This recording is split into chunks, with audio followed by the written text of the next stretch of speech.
Assalamualaikum warahmatullahi wabarakatuh. Di sini saya akan menjelaskan tentang konsep harta dalam Islam. Sebelum memasuki materi, izinkan saya terlebih dahulu untuk memperkenalkan kelompok saya. Yang pertama dengan saya sendiri, dengan Nisha Gami Deba dengan NIM 215221131. Lalu ada Arfik Ardiastuti dengan NIM 215221152. Materi yang pertama yaitu pengertian harta. Harta dalam bahasa Arab disebut al-mal yang berasal dari kata mala yamilu mailan yang artinya condong, cenderung, dan miring. Secara etimologi, harta adalah segala sesuatu yang menyenangkan manusia dan mereka pelihara baik dalam bentuk materi maupun dalam manfaat. Yang ketiga, secara terminologi, harta adalah segala sesuatu yang mempunyai nilai dan dapat disimpan dan dapat dimanfaatkan ketika dibutuhkan dan diwajibkan ganti rugi atas orang yang merusak atau menghilangkannya. Pengertian harta juga disampaikan menurut ulama lainnya, yaitu ada ulama Hanafi menyebutkan harta adalah segala sesuatu yang dapat dihimpun, disimpan, dipelihara, dan dapat dimanfaatkan menurut ada kebiasaan. Lalu ada definisi lain yang mengatakan harta adalah segala sesuatu yang mempunyai nilai dan diwajibkan ganti rugi atas orang yang merusak atau melenyapkannya. Lalu dalam komplikasi hukum syariah, pasal 1 ayat 6 amwal harta adalah benda yang dapat dimiliki, dikuasai, dan diusahakan dan dialihkan, baik benda berwujud maupun tidak berwujud, baik yang terdaftar maupun yang tidak terdaftar, baik yang tidak bergerak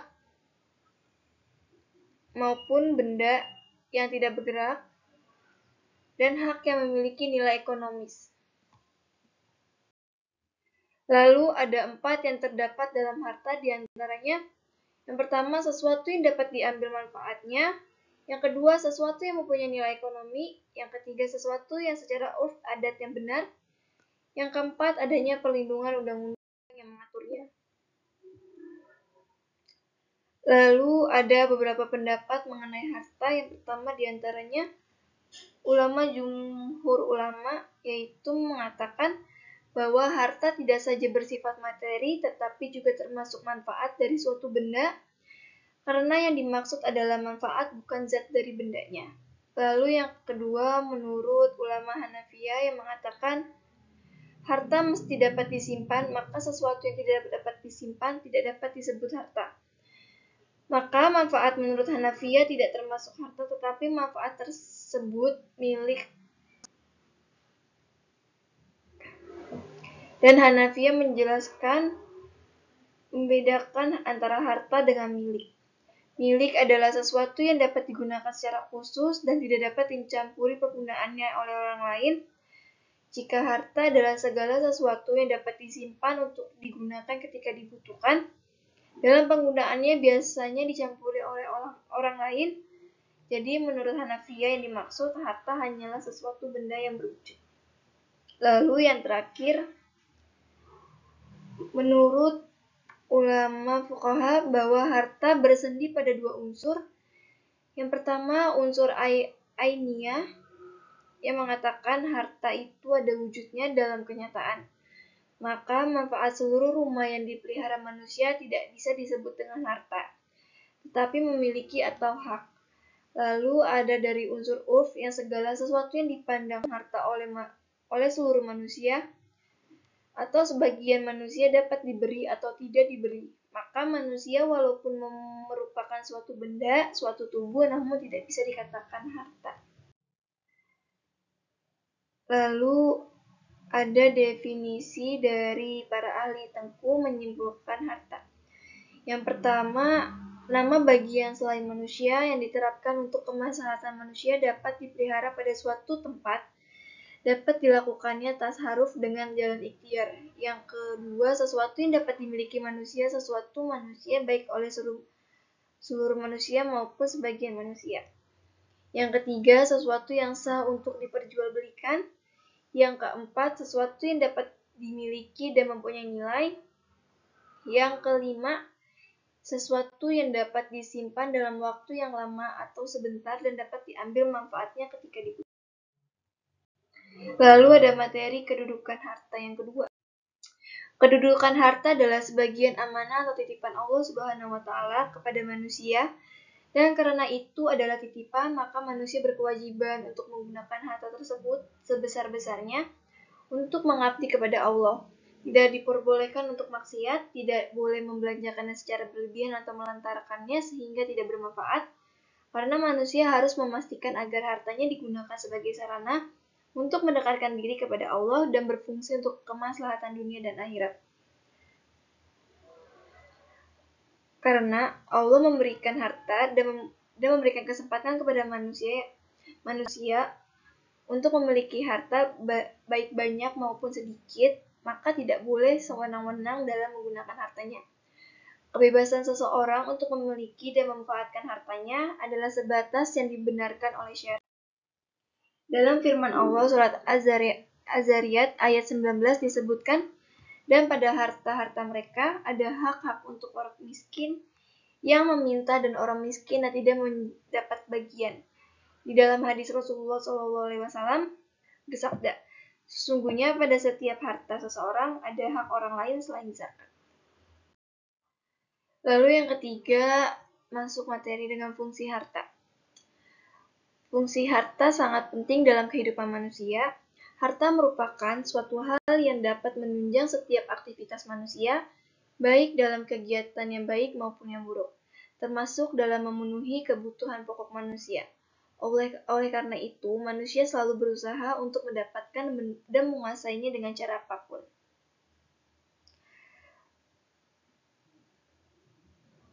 Biasanya, cara yang digunakan untuk memperoleh harta akan berpengaruh pada fungsi harta tersebut.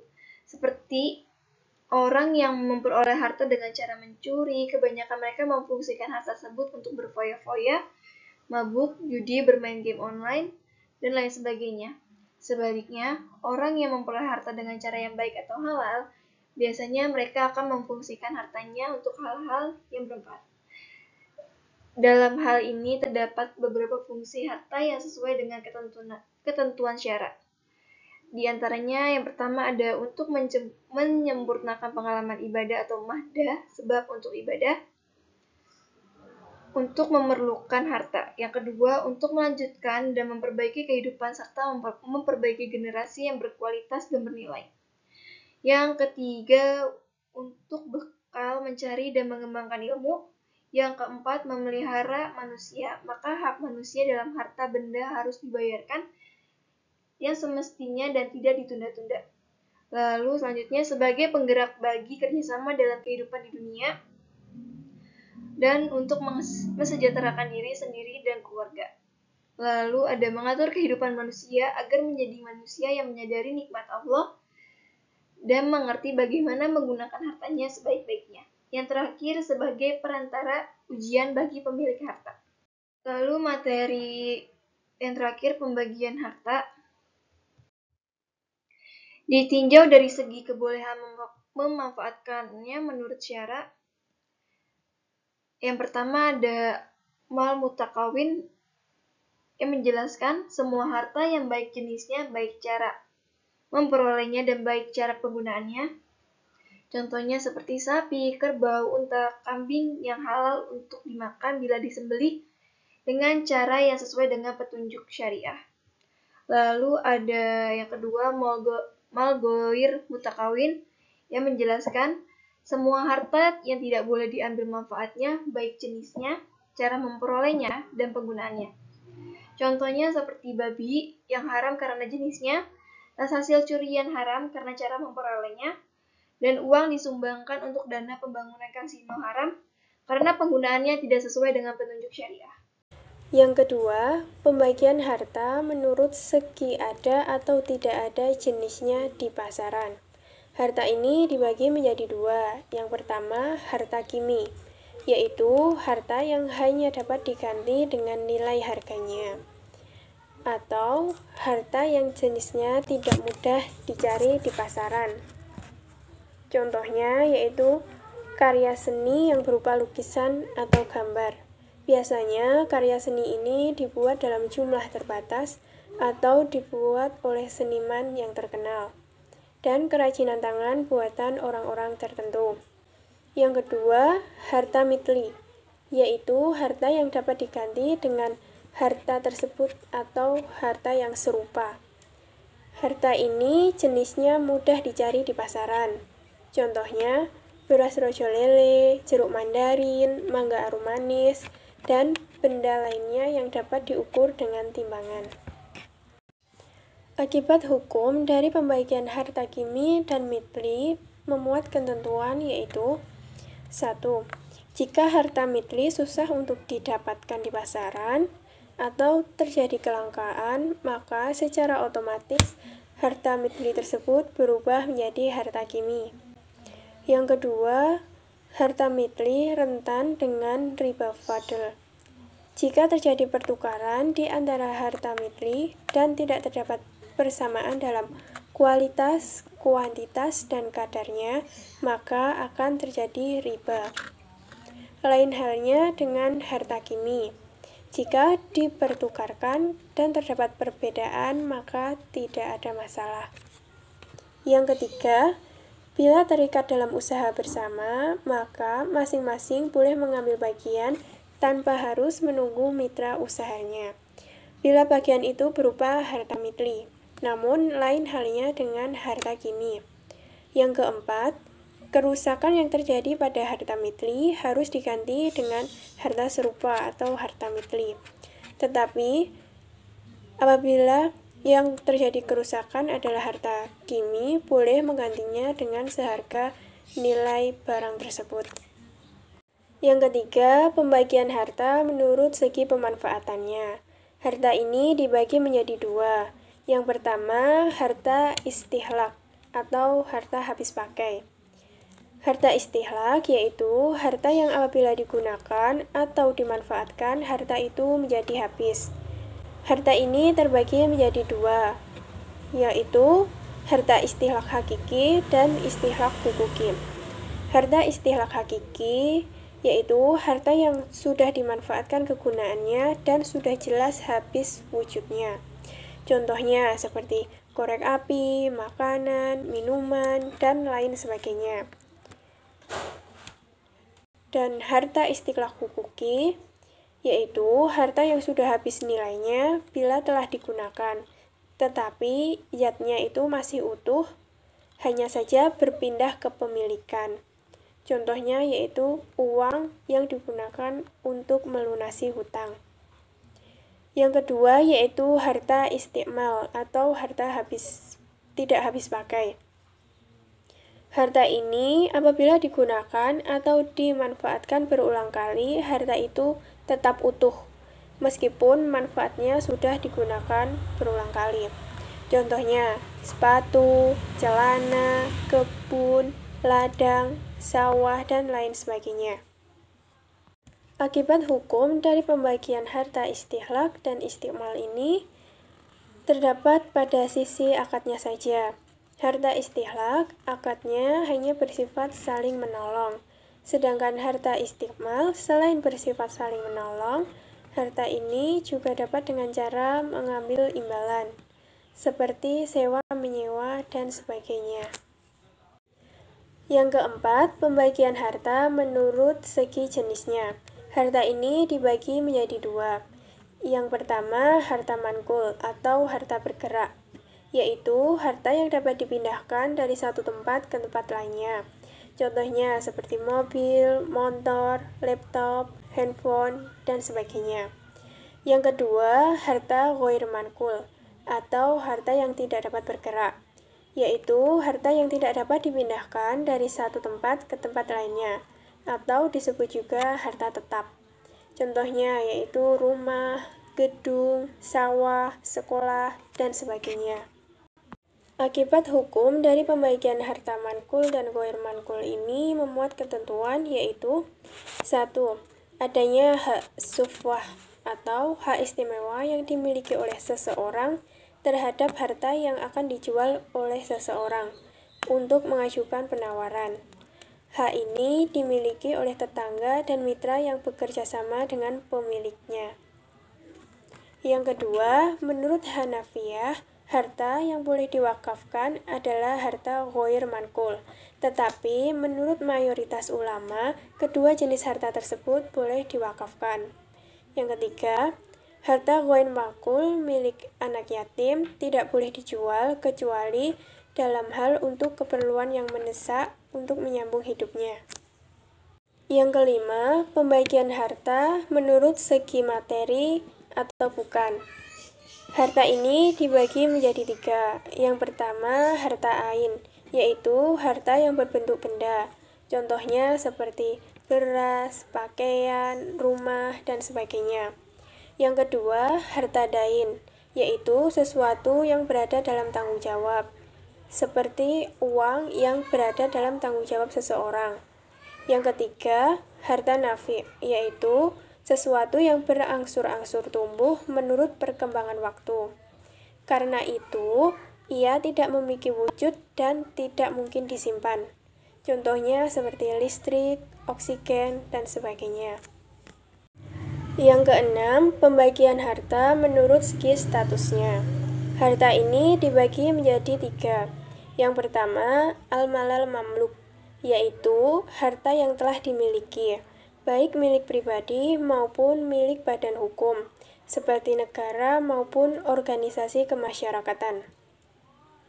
Al-malal mamluk ini dibagi menjadi 2. Yang pertama, al-malal mustaqil, atau harta milik perorangan atau pribadi, yaitu harta yang tidak bersekutu dengan yang lain dan tidak boleh diambil manfaatnya kecuali atas izin pemiliknya. Yang kedua, al-malal musyarakah, atau harta milik bersama atau umum, yaitu harta yang dapat diambil manfaatnya oleh masyarakat secara umum.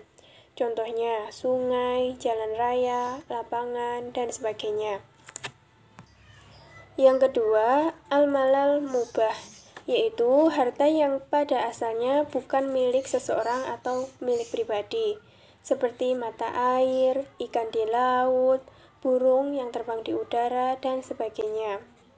Harta yang masuk kategori ini boleh diambil manfaatnya oleh siapapun menurut kemampuan usahanya, dengan tanpa merusak lingkungan dan potensi alam, dan sejalan dengan aturan syara.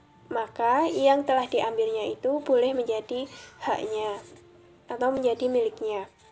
Yang ketiga, al-malal mahjur, yaitu harta yang oleh syara tidak boleh dimiliki secara pribadi atau tidak boleh diberikan kepada pihak lain secara pribadi, seperti harta wakaf atau harta untuk kepentingan umum. Contohnya yaitu jalan raya, masjid, pemakaman, dan sebagainya. Akibat hukum dari pembagian al-malal mamluk ini memuat ketentuan, yaitu 1. Harta milik negara harus mempertimbangkan kepentingan rakyat dan diatur dengan perundang-undangan, serta rakyat tidak boleh merusak dan menjadikannya milik pribadi. Yang kedua, harta milik bersama harus mempertimbangkan keuntungan dan kepentingan bersama dengan kesepakatan bersama tanpa merugikan pihak lain. Yang ketiga, harta milik pribadi. Maka pemilik bebas menggunakannya sesuai dengan ketentuan syariah dan menjaga hak-hak pihak lain tanpa merugikan orang lain. Yang ketujuh, pembagian harta menurut segi dapat dibagi atau tidak. Harta ini dibagi menjadi 2. Yang pertama, harta yang dapat dibagi, yaitu harta yang apabila dibagi tidak dapat menimbulkan kerugian atau kerusakan dan manfaatnya tidak hilang.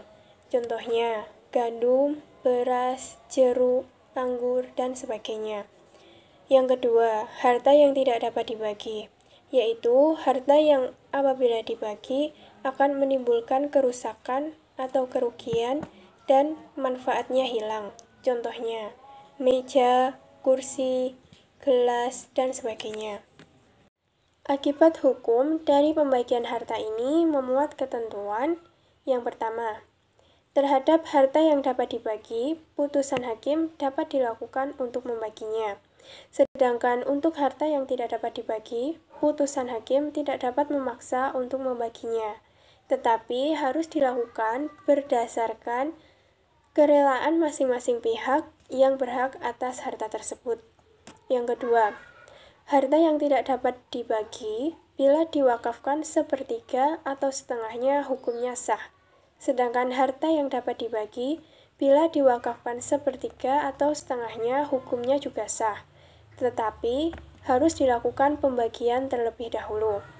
Yang ketiga, harta yang dapat dibagi bila dimiliki secara bersamaan dan salah satu pemiliknya mengeluarkan biaya untuk perawatan, bila dilakukan tanpa izin mitranya atau tanpa izin hakim, maka ia tidak berhak meminta ganti rugi.